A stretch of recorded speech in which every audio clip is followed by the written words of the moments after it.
Ladies and gentlemen, welcome to Inscryption. I can't put in words how good it feels to be back on familiar territory. I just love the horror genre as a whole. Go Jason! Go Freddy! The Slash Street Boys have a special place in my heart and they should have one in yours too.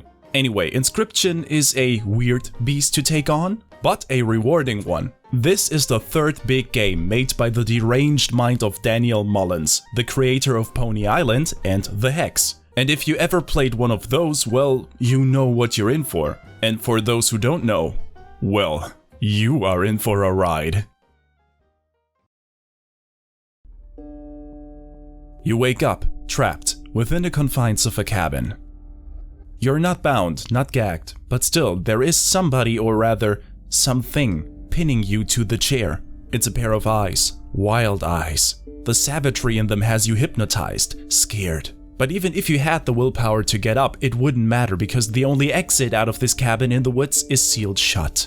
You're given a deck of cards, featuring wildlife creatures like frogs, wolves, and stouts, and then told to move your figurine across the map your ominous host laid out for you. Obviously, this deranged dungeon master is in need of stimulation and a psych session, with you being able to provide only one of those things. You're not entirely sure that thing across the table is even human, but that also doesn't matter now. You must learn the rules and intricacies of this game on the fly, or die trying.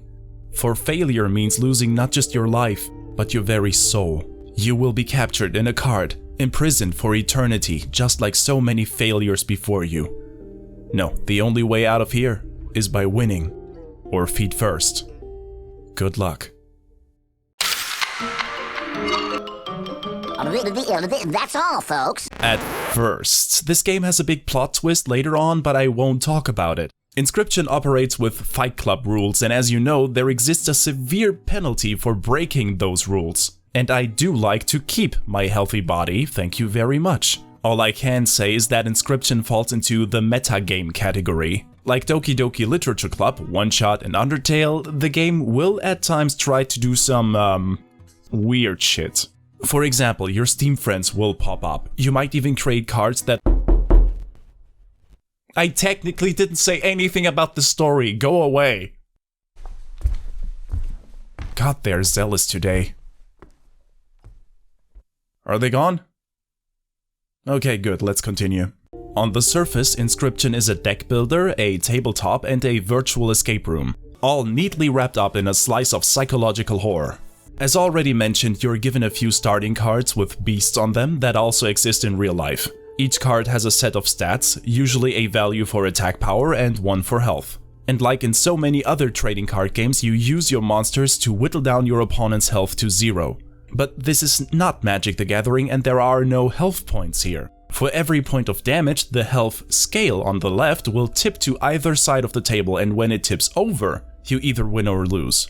And actually, I quite like that. This mechanic allows for swift victories, brutal defeats, and phenomenal comebacks, since a good card can balance out past mistakes quite easily. There's also another way to fill the scales besides points, but I don't recommend doing that.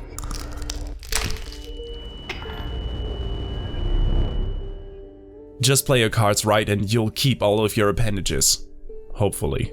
In addition to this, we have a plethora of abilities your critters can have. For example, the Stinkbug's odor is so repulsive that every opposing monster's attack is reduced. A Thieving Magpie might not be very strong, but is able to fetch a card, any card, out of your deck for you. But to play these monsters, you need a suitable sacrifice. A little blood from a squirrel card will suffice, but a wolf or a grizzly need a little more tribute until they're willing to fight for you. Alternatively, you can also sacrifice the creatures on the board to make room for a newcomer. As you can imagine, this is already a more than solid card game with enough tactical depth to keep you seated for a long time. No pun intended. But wait! There's more! Between the battles, your ominous host will entertain you with a choose-your-own-path adventure. And each and every event is more beautifully grotesque than the next. Sometimes you get to choose another beast for your deck, for free. Duplicate cards may be Frankenstein together, combining their strength and abilities. Monsters can be sacrificed and their abilities transferred to another card to create devastating beasts. Or if you dare, approach some hungry men to warm your creature by the fire for a stat increase. But the longer you stay, the more hungry Harry over there will become until he might just take a bite out of your beast. Yeah, boy. And yet at other times you might find a bag full with useful trinkets you can use to even the odds during battle. No, please don't use the knife. You don't want to see that. Or feel that. Here, take the scissors instead and cut up the enemy's Black Lotus. How about that? Naturally, the player can't have it all and at times has to decide between a power-up, another card, or whatever is looming further down the road. So the replay value is guaranteed and your deck will be unique every time. An additional way to gain cards is by solving several puzzles which are laid out around the cabin. You are free to wander around whenever you like and try to solve these riddles, which range from quizzing you about your card game knowledge to abstract thinking. And this is by far one of my favorite pieces in the whole game. On the one hand, you get a reward for doing well, and on the other, you're entertained with a good brain teaser. It's a win-win. What makes these processes even more disturbing though is not just the gruesome presentation, but the fact that, wait a minute.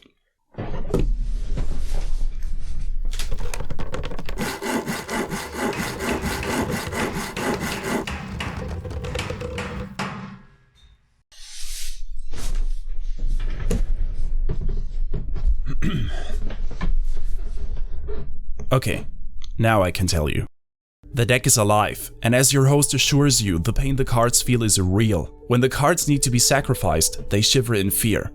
Not convinced? What if I tell you that some of them even talk? No, I am not crazy, you're crazy! They help, you know? They give hints, even though the stout's a little on the grouchy side, but at least I think he means well.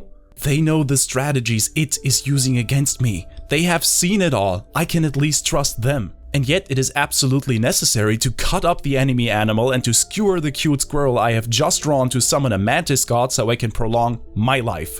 Well, circle of life, bitch. If it sounds like I developed a personal bond with my cards, well, then it's because I did. And that is in no small part thanks to the stunning visual design and overall atmosphere. I mean, sure, it's just a cabin, but it is astoundingly effective in creating an oppressive atmosphere that makes you feel isolated, in dread, and alone. Even though you are not alone. Never, not for 1 second. The owner of the cabin is always here, watching from the shadows, and sooner or later you will fall under the effect of Stockholm Syndrome because it is doing its absolute best to make your time with it as thrilling as possible. Every character you meet along the way is actually played by the cabin's host. The prospector, the angler, the trapper, the witch, that's all the host's work. Just like a deranged Matthew Mercer, just like Matthew Mercer, dude's got different masks and characters prepared for every situation you might get into. It's just too bad that about 79% of those personalities are sadistic to the core and want to see you die.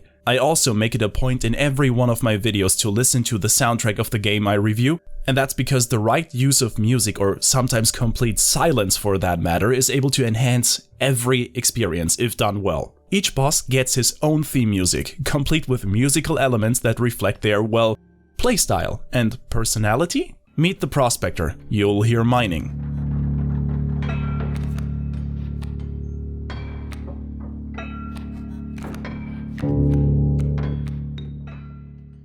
And the theme of the angler who's obsessed with fish will feature splashing sounds.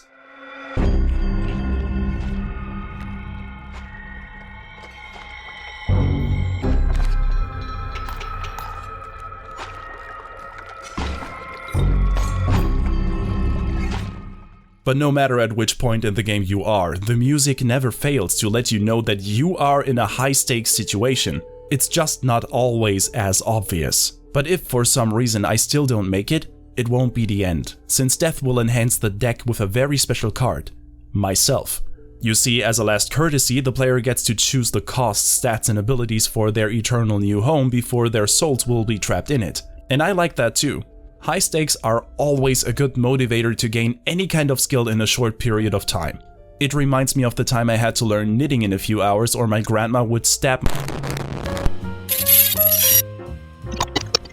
So if it ever comes to that, make the card as strong and as ridiculous as you can. Give another poor inmate the power to break the game you couldn't.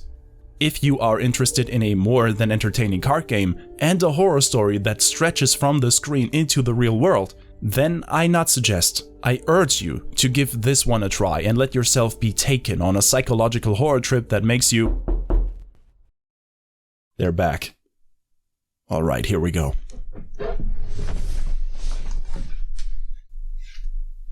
Howdy, partner! I got something for you!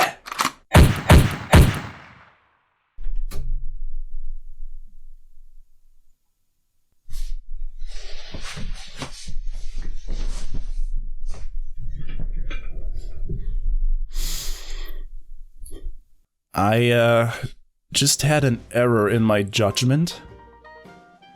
That wasn't the cult. It was the postman. Well, silver lining. One more body to experiment on. Excuse me for a little while.